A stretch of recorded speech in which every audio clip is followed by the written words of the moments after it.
Hello, welcome back to my channel. If you're new here, my name is Kelly. I'm 51 years old. I am an empty nester. I live in North Carolina with my husband, my mother-in-law, my daughter Savannah and her husband just moved here, and my son and his fiance and the 3 kids are moving here at the end of next month. And I'm so excited. Today I kind of wanted to touch base about, I had somebody say to me the other day, they said, you know, when my life slows down, I will start trying to get healthy. And I thought, that kind of struck me a little funny, because I was thinking, you know, it's when the times are difficult, especially when your health needs to be optimal. It's, you know, there's never going to be a time where you can say, this is the right time to get healthy. This is the right time to lose weight. There's never going to be a time and there's not going to be something going on in your life, you know, and it doesn't even necessarily have to be anything bad. It's just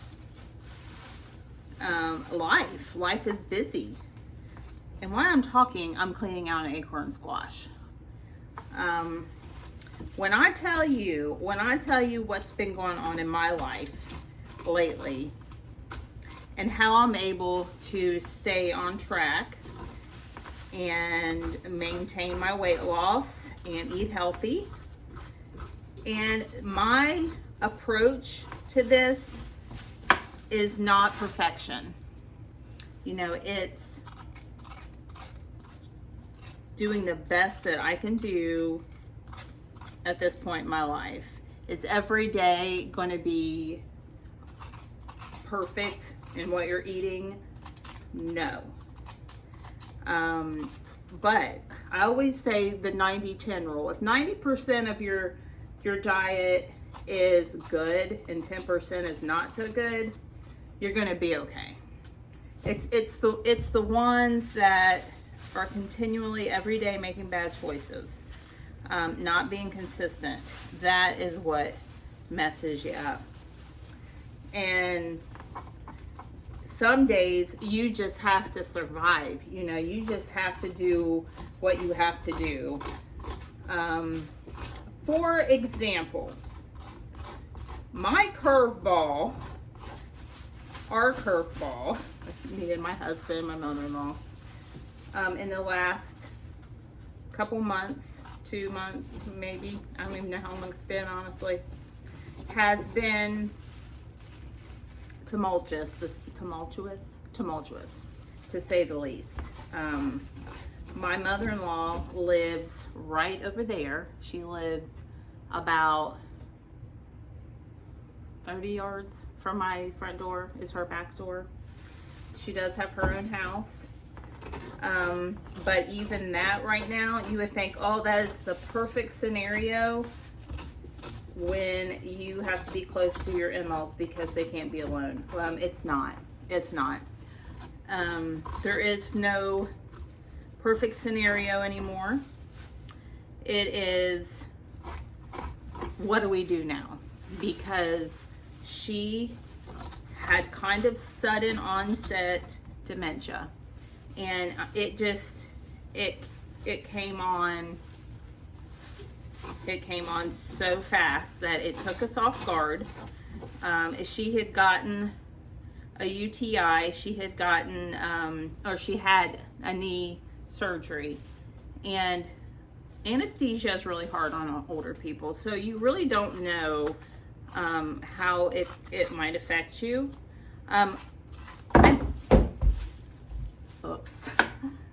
Oh, just like stuff like that. That's just irritating to me. You don't know how that's going to affect you or them. So we're not sure exactly all the factors. There's multiple things that could have contributed to it. So we have been dealing with some very, very hard, bizarre behavior, you know, and I'm not going to get into all of that because, you know, I respect her and I'm not going to just get into all of her business. I know none of you guys, maybe a couple of you who know me personally, know her, but just out of respect for her, I'm not going to get into all the details. But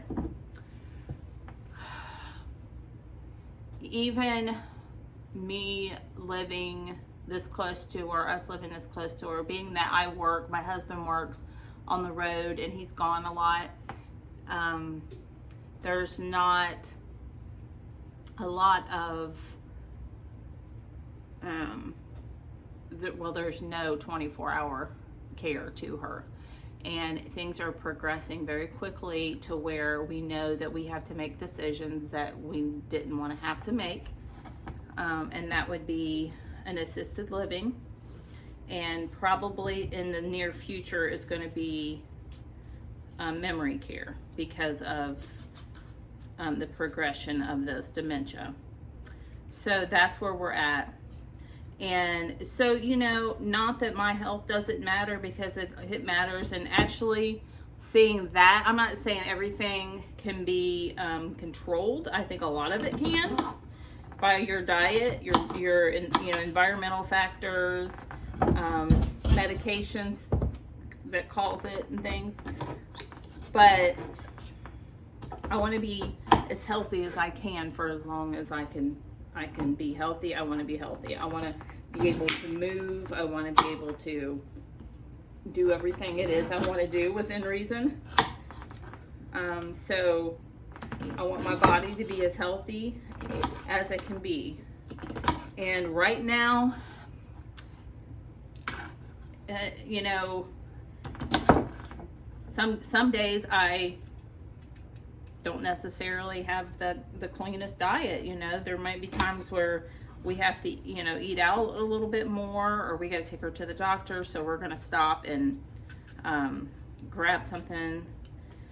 I still don't eat. Like, if we grab something, I like to go to Harris Teeter. I talk about that all the time, but I like to go to Harris Teeter and get a salad, and I get 2 pieces of pizza, and I just eat the toppings. I love, my new thing is Hawaiian pizza. I love Hawaiian pizza. And I save myself probably 200 calories by not eating the crust. So I'd rather have the toppings. I'd rather have the cheese. So if I'm going to have it, that's how I want to have it. So that's what I mean, like, as far as grabbing something. Even eating out, though, like, you just don't know what you're getting when you eat out. You don't know the oils that they're using and all of that. But who doesn't like to eat out? Everybody likes to eat out sometimes, right? I don't always feel like chopping squash and making protein bowls and stuff. Sometimes I don't want to do anything. Sometimes I just want to veg and do nothing. And that's been those times when it's like, I don't have it in me. I don't have it in me to cook dinner tonight. I don't have it in me to go to the gym. I just don't have it. I'm physically, mentally, and everything exhausted. Today, I took her to about 20 minutes away to a salon that a friend of mine told me about. She's an 80-year-old woman that still cuts hair. She has her salon, and she's precious. I think her name was Liv. I know I'm saying that wrong. Something like that. L-I-V or L-I, not Lib. Lib. I don't know. Anyway, she was such a cute little lady, and she had her little salon all decorated up, and you know, for I guess it's Memorial Day. But it was just a sweet time. You know, my mother-in-law hadn't got her hair done for a while. You know, she always got her nails done. She always got her, I swear, most of the squash is going to end up on the floor, but I don't really care. She's always got her nails done. She's always got her hair done and her pedicures, and she's not doing any of that right now because with her health, it's just not the number one priority. She doesn't think about it, honestly. I don't think she even thinks about it. So for us to be able to do that, you know, for me to take her to the salon, and there was like a little local shop there that had hand dipped ice cream, and we were early, so we're like, okay, let's go get a scoop of ice cream. So I went in and they had sorbet.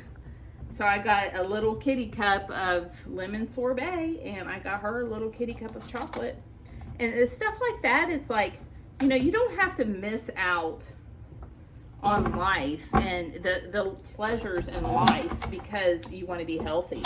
You know, and I think there's so much misconception about that. Like, I'm never going to be able to eat the foods that I like. I'm never going to eat a cookie again or an ice cream, and that's not true. You know, I'm the balanced way to do it is, okay, I have 1,400 calories today, okay? And all it takes is a little bit of planning. You know, you'd be, okay, tonight there's a chance I might get ice cream, or we're going to a birthday party, so I want a piece of cake.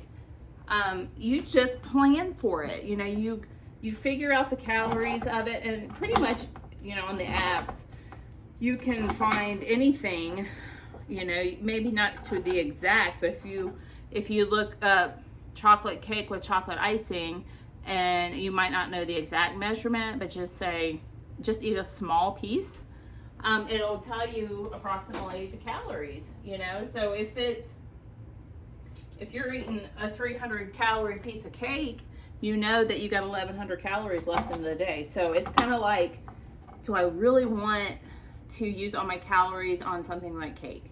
And maybe you do. You know, maybe I don't like to drink my calories, and I do drink my half and half. I drink that twice a day. I drink a cup in the morning and a cup in the evening of coffee, and I use 2 teaspoons of half and half. And that probably will not change unless there's some medical reason why I have to change it. So it's just planning and realizing, yes, things are going to happen, and there's going to be times when you're going to want to participate in some kind of party or whatever, and you want a piece of cake, you want a piece of pie, you want some ice cream. It's all about I just dropped more squash on the floor. It's all about balancing and planning. You know, it's not a hard thing to do. Does it sometimes take willpower? Yes, it does. I'm not gonna lie. But the more quality food that you eat, and the more protein that you fill up on, instead of complex like, you know, the sweets and the carby stuff, not good carbs. I'm talking about sugar carbs that are in processed food and stuff. But if you fill up on stuff like good lean meats, sweet potatoes, squash,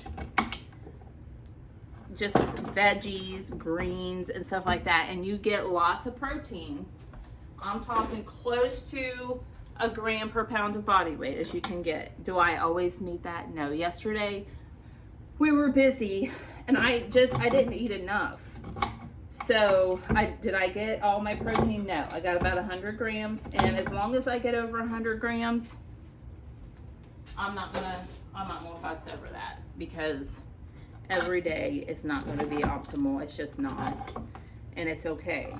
You know, things happen, life happens, and I'm here right now, and I have all this stressful stuff going on in my life, but I'm still prioritizing my health and trying to stay on track. I can't say that I'm really tempted to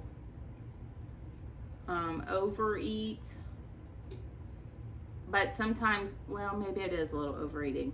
Like, when I'm stressed, I want to snack on something. Like, I want to take a bite of this and take a bite of that, even though it may not be necessarily bad stuff. It's still like just a little bit of, doing that several times adds up. So this is my squash. This is acorn squash. But I usually try to cover this and steam it a little bit before, but tonight I'm not doing it because I'm tired. Not that that makes it any harder. But I'm going to make hamburger bowls with squash, and I have a special sauce that I use. It's kind of like a hamburger sauce, whatever you want to call it. It's really good. So, you know, every day is not going to be the way we want it to be. And we are in, I keep saying it's me and my husband and my mother-in-law, especially her. We are in a very stressful time in our lives. And there's been times when me and him were at each other because we're stressed, and stress takes a toll on everybody. You know, it takes a toll on your health, and that's when it's like, okay, I've had so much going on, I've had so much stress, I have got to step back and take a break. And tomorrow, my break is probably going to the beach with my daughter. And, you know, even in the back of my head, though, I'm thinking, oh, you know, I really need to be doing this and I really need to be doing that. But if I don't take that time for me, I'm not going to be good for anybody else either. You know, I'm not going to be good for my mother-in-law because I'm going to be stressed. And I took this week off of work. I was supposed to go back home. I was supposed to go to Ohio to see my family. And I miss my family so much, and it just killed me not to be able to go. But I got so much going on here, and like with my mother-in-law, like I don't know what tomorrow is going to bring. So I felt really bad to leave my husband here. I feel like, being that she's a woman, like it's important that sometimes that there's a woman, you know, to take care of womanly things, you know. So that's kind of, I decided that I needed to be here.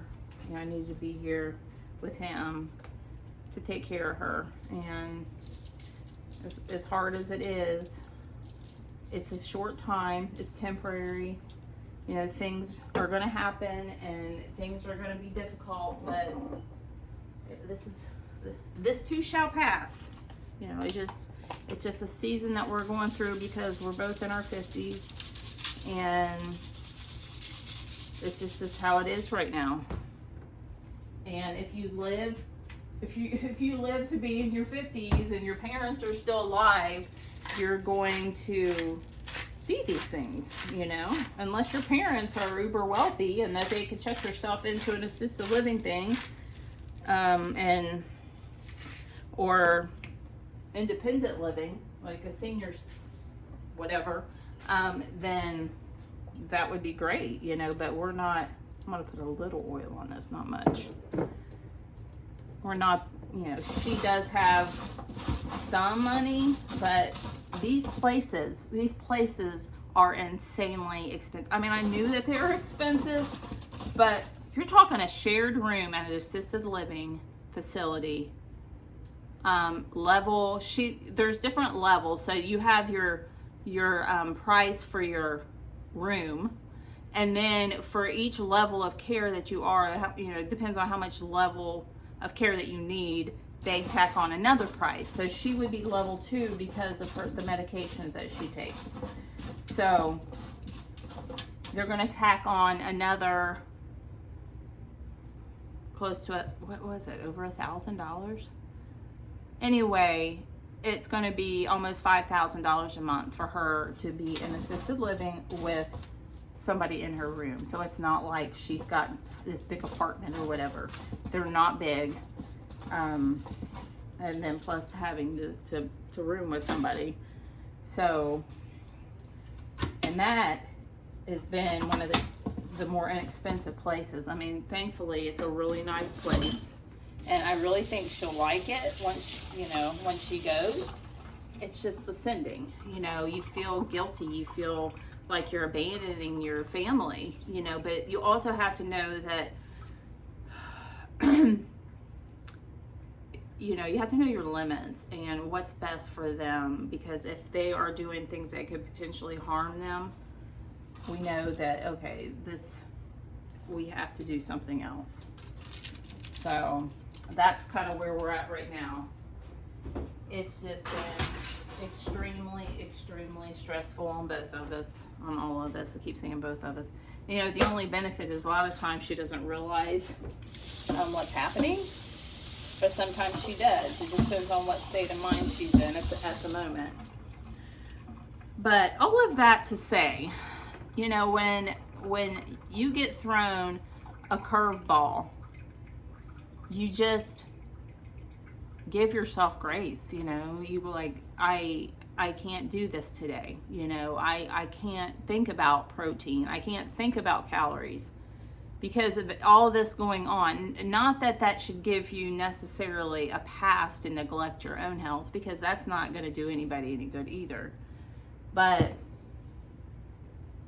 I you know, sometimes I don't feel like tracking anything. Like, I just feel like sitting down there on that couch and going to sleep or going to bed at 8 o'clock at night. We had multiple incidents this week where she went out of the house by herself, and she's a fall risk. So her going out wandering down the steps is dangerous. And that's kind of where we were today. And, well, not today, that was, I get my days mixed up, I'm so tired. That was yesterday, and probably the day before. She'll have like a couple good days, and then all of a sudden she'll have a couple really bad days. And that is just the disease. You know, that's just what happens. And you think, oh my gosh, she's getting better, you know, and then the next day is even worse. But we love her, you know. She's been good to us. She's been good to me. I'm not gonna take it lightly if we have to move her somewhere. I'm not taking that lightly, because it's hard. It's a hard decision to make, and then you have to tell them on top of it, you know, that, Mom, you know, we're gonna have to get help because this is no longer the best situation for you. And then, like, I have to work last week, I think it was. I had to call 911 because we put cameras up in her house so we could see if she was in some kind of danger. If I'm at work, I'm 9 minutes from home, so if I'm at work and I see that she's doing something dangerous, or she's fallen, or she's going out the door, I'm not supposed to, but if it's an emergency, I can run home. But I had just gotten to work, and I checked the cameras, and she was going out the back door with her purse and her nightgown. And I could only see her going out the door. I couldn't see, like, after that. I didn't know if she'd fall down the stairs, if she's going to walk down the street. I mean, she's not a good walker, but a lot of times they can get determination in them, and they can do lots of things that you didn't think they could. So I had to call the sheriff to do a wellness check on her. And I was so afraid that she'd fallen down the stairs. But when he got there, he called me and he said, she's sitting in the car and saying she's enjoying the weather. And he says, who's Bill? I said, Bill is her husband that died in 2016. And he said she was talking to Bill, and she was concerned because Bill wasn't answering her. It's so very sad. It's so very sad. And, you know, right now she thinks her parents are still alive. And we dealt with that the other night because she has hallucinations and she has delusions. And so she said that she saw them die on the floor in front of her. And she was extremely upset. And she called us and she said, come over here, when she's talking about mommy and daddy are dead. And we walked over there, and she was standing in the kitchen with her walker with the most pitiful look on her face, and she was crying like a little girl. And I just held her like a little girl. I just held on to her and rubbed her head, and I said, everything's going to be okay. You can't tell people with dementia that what they think is happening or what. I mean, there's been a couple times when I've had to, because a few weeks back, she called a lot of people in our family and her family and told them that my husband was dead. And so obviously he was, he wasn't dead. He was on the road driving, but she had had a hallucination or a delusion of some sort, and she was calling people saying that he was dead. And she was highly upset, and she wanted to go to the hospital and all this kind of stuff. So I obviously had to tell her then that he's not dead, he's fine, There's certain things that you can't just let them believe, But for the most part, you just kind of play along with their hallucinations. As long as it's not highly upsetting to them, you don't say, no, that didn't happen, or no, they're not dead, or you just kind of redirect, you redirect them and you tell them it's going to be okay, and you just kind of change the subject or say, I know that you probably really miss your parents. I know I know you love your parents and you really miss them. You just kind of have to know how to talk to them to not make it look like I think you're crazy, because that does not work. That's anti-productive. So, I mean, those are just some of the few things that's been going on here. And so I haven't put my health on the back burner. I still try to eat healthy, but it's not the number one thing on my brain right now, honestly. I haven't changed that much, but I'm also giving myself grace because, I've missed a couple. Let's see. Did I go to the gym yesterday? I did go to the gym yesterday. I'm sitting here thinking, can't go Monday because we got to take her to the doctor, and this, so what? This time is brief, and there's a lot of things going on. So what? Things will get back to normal at some point, and that's fine. There's other things that take precedence right now. So life will throw us curveballs, and we'll be on track, and we'll have everything going just the way we think it should be going, and then bam, something's going to happen. I'm not trying to be negative, but that's just life. Life is a series of ups and downs. It's a roller coaster ride. We'll have a time where everything is good and at peace, and then bam, we had this going on, and then my son in California,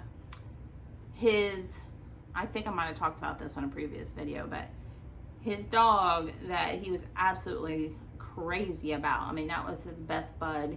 He waited for years to be able to get a dog, and he got a special dog. I mean, Lato is a special dog. And while we're going through this, I get a call saying that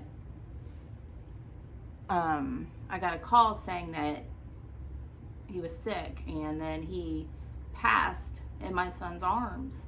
So we had that. I just grieved for my son, and so we had that on top of everything else. So it's been hard. But yeah, it's not an easy time, and things will get back to normal, hopefully. And my videos have been kind of lacking too because of all of this stuff going on. So I hope everybody will be patient with me. And I had a wonderful dinner. I made a hamburger protein bowl. If you want the recipe, just comment and I will send it to you. It was so yummy and so filling. And now I'm going to take the rest of the evening and just kind of relax, hopefully, take a walk, and have some coffee in a little while. We're working on getting the pool going. My husband's working on the deck, and we're trying to put a covering over it so we can sit out there. It's too hot to sit out there in this North Carolina sun. So anyway, that's just kind of a little bit about what's going on in my life, and I hope that if you're going through something, and you just show yourself grace, things will get back to normal, things will improve, and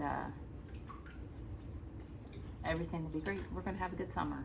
So I'm so thankful. I'm blessed. I'm blessed beyond measure. Never forget that. So. And I just want to see you, 'cause you will never